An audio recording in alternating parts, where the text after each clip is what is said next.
Le web, je suis dessus depuis, et je fais partie des pionniers, parce que justement, ayant à la fois des choses liées à l'écrit, des choses liées à la musique et au visuel, le web c'était idéal comme moyen de communication. Et c'est un accélérateur absolument génial, c'est-à-dire que c'est un diffuseur.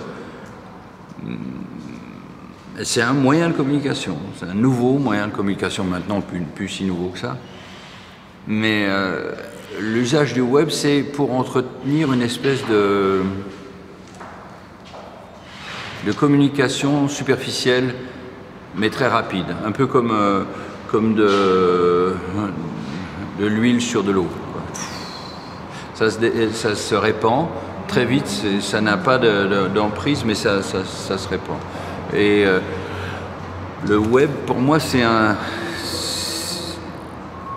très bon moyen, c'est pas une fin en soi, voilà, c'est ce que je veux dire. C'est-à-dire que les artistes que je connais qui sont des champions du web, c'est des champions éphémères, quoi. C'est pas une finalité. Par exemple, la musique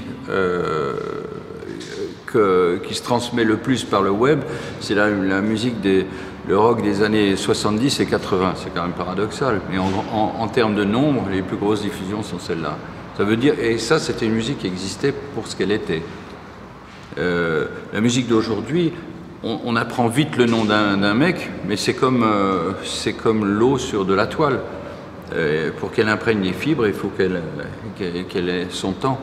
Malheureusement, ça va tellement vite avec Internet, souvent que les choses sont connues avant même d'avoir eu des racines. Donc, le danger, encore une fois, d'Internet, à la fois son excitation, c'est la vitesse, c'est-à-dire la possibilité d'irradier à toute vitesse.